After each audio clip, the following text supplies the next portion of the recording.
Hello everyone, and welcome to Ian Saturday Night on Friday, special edition. I'm just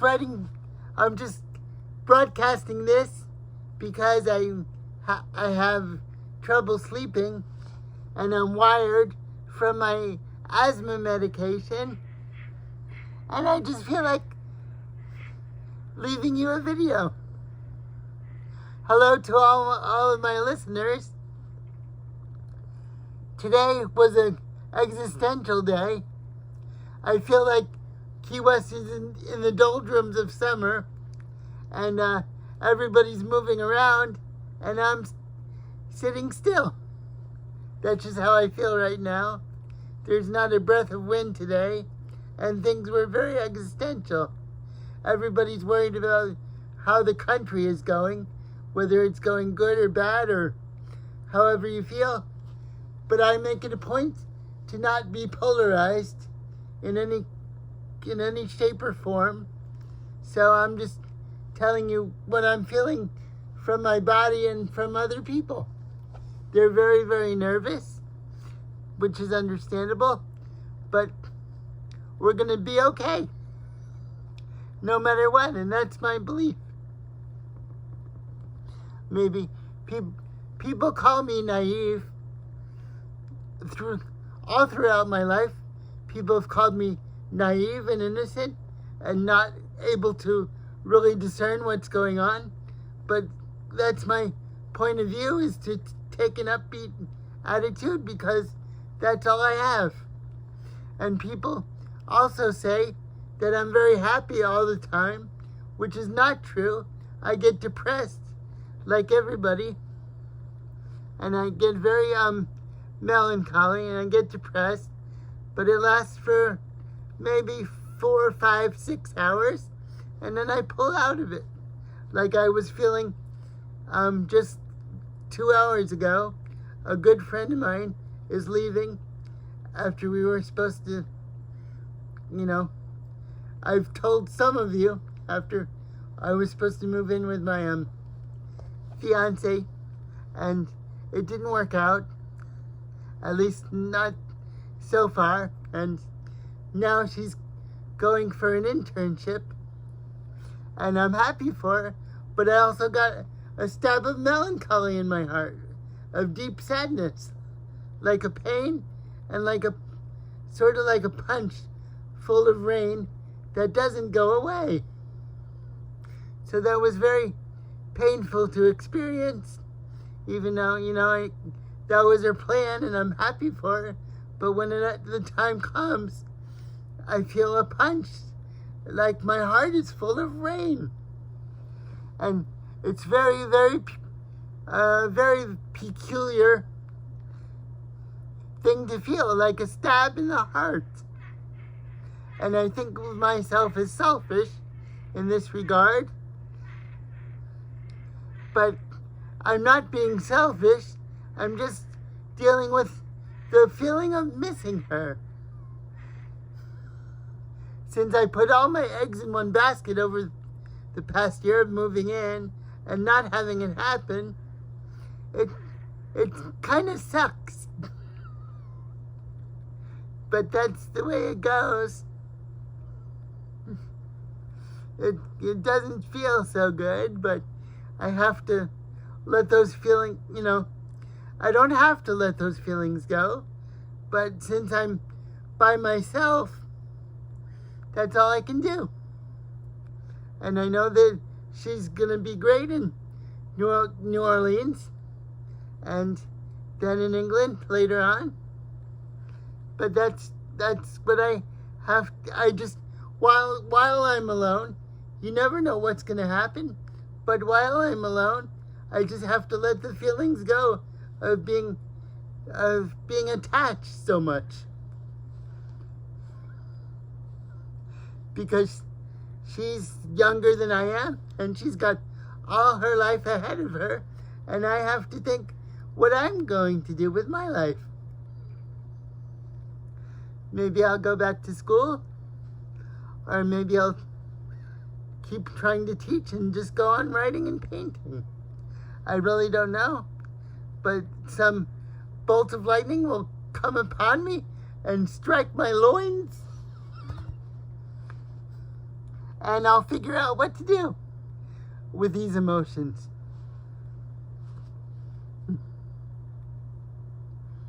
Because we haven't seen each other in 2 years, and it feels kind of weird, but then I also have to understand it was a unique situation, which I may or may not get into, because I don't want to polarize myself into a category of this being a relationship series.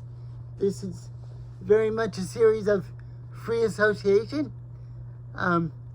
I made it a point that this would be an experiment, this show, to talk about everything, and to have a very spontaneous show. So I like the format of the John Laurie show on HBO. John Laurie was a jazz musician, and John Laurie was a jazz musician, and he has his own show, and he talks about, his experiences. And from that end, I was going to talk about my experiences in many ways. So that's the format of the show. I don't make it a point to talk about my disability, but I do have cerebral palsy, and I just keep going like I'm a traveler of life, which is how I see myself. Even though I might have problems getting from place to place, I've had many experiences in different places, and I try to see myself, always put myself in different situations, even if they're different emotional situations. And I also believe in the imagination. I'm not very set in any kind of mindset or philosophy. I just believe in the imagination, and I am a metaphysical person. I do believe in UFOs and that kind of thing, and in energy forces, and I do believe that there are divine influences and demonic influences. Perhaps. I say perhaps because I don't know. I know there is a higher force, a higher power, but I don't know in what form it takes.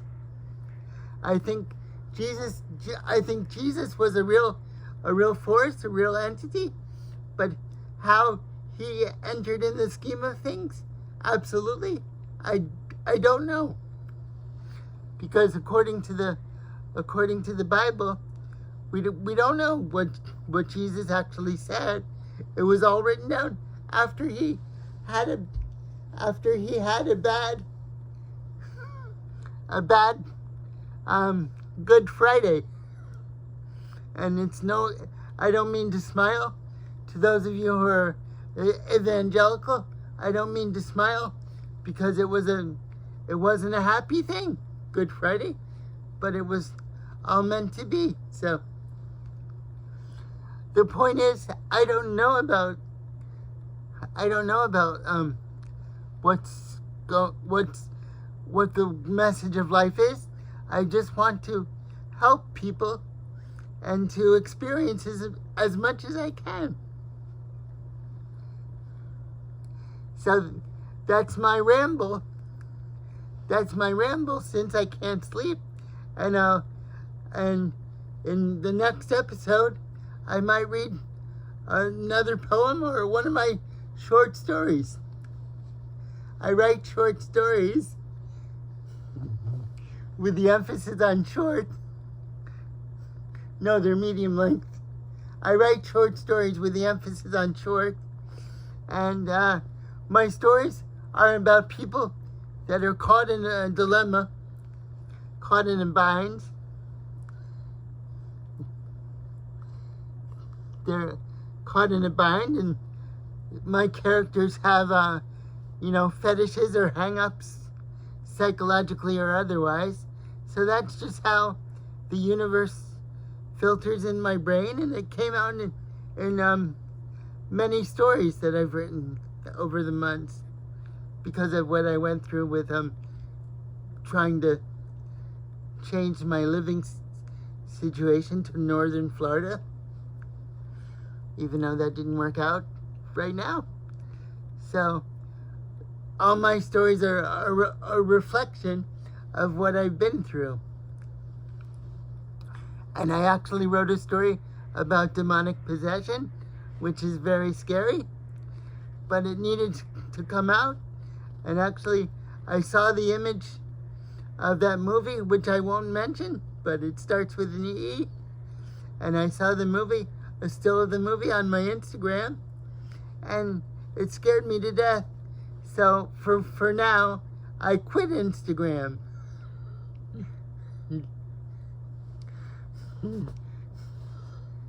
Somehow that makes me laugh. Okay, everyone.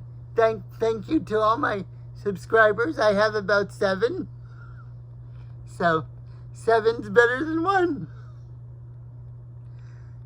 Okay, everyone. See you next week. Or see you in a couple days. Bye.